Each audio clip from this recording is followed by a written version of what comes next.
Hello! A couple of weeks ago, I took this picture of the Walt Disney Concert Hall. This was taken on my phone, and it gave me an idea. An idea where I wanted to explore natural lighting some more, which I always and already do. Sunsets, shadows, lights. But I really wanted to take advantage of the summer light, even if it's something a little more harsh. So I thought about all the possible ideas. I've already done shadows and lights, which I can always do more of, but at the same time, I thought it would be interesting to divide it into daytime and nighttime. And during daytime, why don't we do indoor versus outdoor? So that's what I ended up doing this week.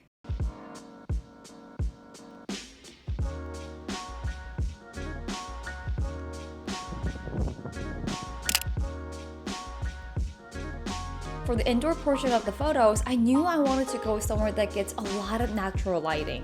And there are some places I could think of. The first place was Canyon Coffee, which I think I photographed 3 times already on this channel. And the second place was Bob and Grandma's. The sandwich place with beautiful lighting. But this time, I wanted something a little more subdued, something a little more subtle, something that doesn't scream sunlight in your face. And as I was going through the archive of my Instagram stories, I came across this restaurant that I've been to a few times in the past, but never really photographed.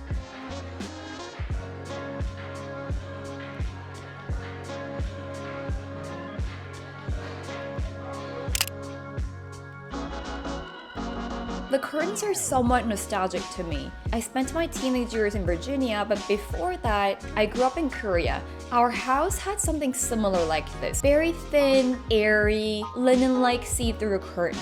But in the summer, because we had the windows open, the curtains would be dancing a little bit, and that would cast a nice soft shadow on the floor, on our table. It was just beautiful, and this is what that reminded me of. Very soft filtered light coming through the windows, giving the place just enough natural lighting to make it feel homey, comfortable, and cozy.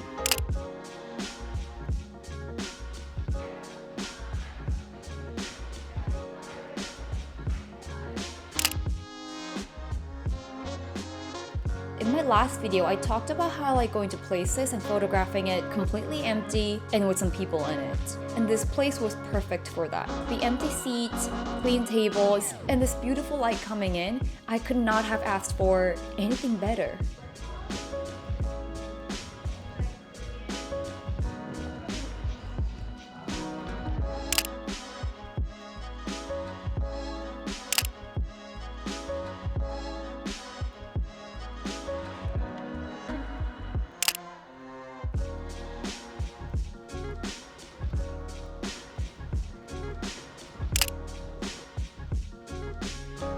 A few months ago, I believe when I went to Chinatown, I talked about taking pictures of shadows without the actual objects being in the picture. For example, if you look at the picture on the right, you're able to see this light bulb hanging from the top. But in the actual picture itself, the physical light bulb is not there. So that's something I'd like to do in the future, where I take pictures of shadows only.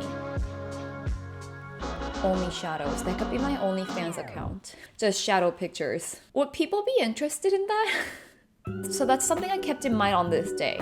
Capture people, capture objects, but include shadows as well.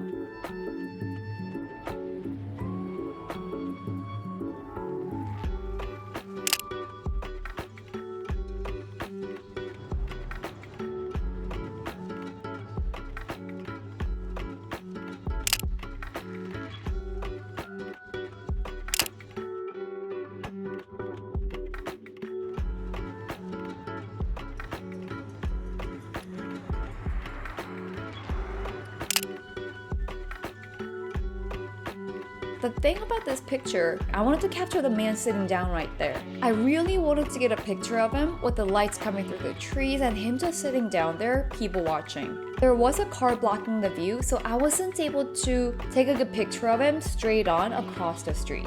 However, I got a little curious. I walked in front of him, and within the few minutes, the light changed and it was just completely dark. Didn't work out.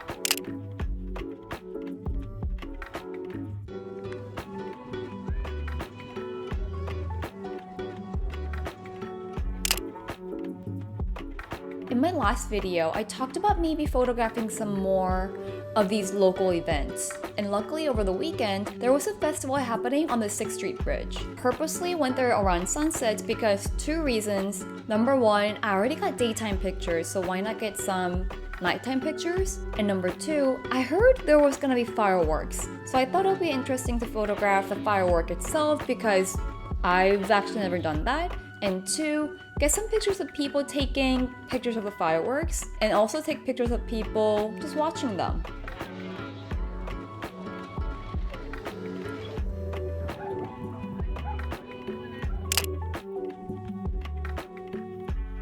So piggybacking off the fireworks comment, I wanted to do some side-by-side diptychs this day. Picture on the left, it could have been better. It's not 100% in focus, but I wanted to show pictures of people taking pictures, and on the side, showcase what they're taking pictures of. So in this case, we have this lady taking a picture of the sunset, and on the right, we have a picture of the sunset.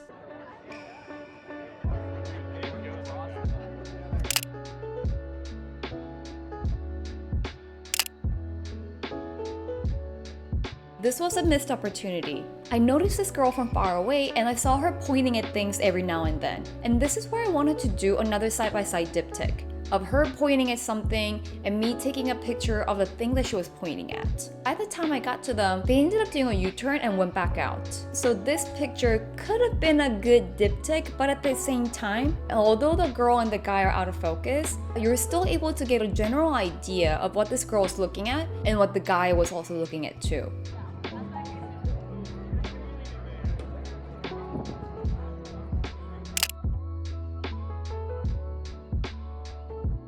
Besides all the vendors and people on the bridge, there were these paintings and photographs on the other side. And because the people on this particular side were very still, they didn't move, they were waiting for someone, I wanted to try something. I wanted to try that stillness with a lot of action going on. So without anything, we have this picture. Very plain, very simple, there's not much going around, there's no story to tell.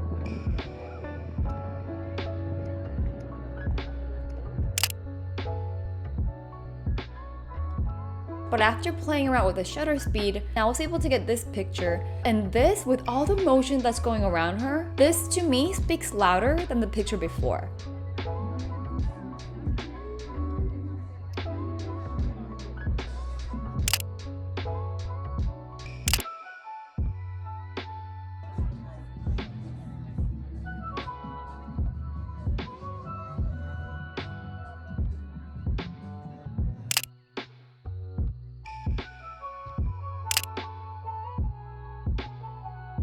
Along with the diptychs of people taking pictures of something and showing what they're taking pictures of, I also wanted to play around with the idea of having the people in focus, background blurred, and the next picture, the people blurred, background in focus. This is not the best example for that because of the lighting. We're not able to get a clear picture of this couple. But we can tell that they're taking a selfie together, and then we also have the city skyline happening in the background. Not the best, but this was an idea I had and I wanted to execute it.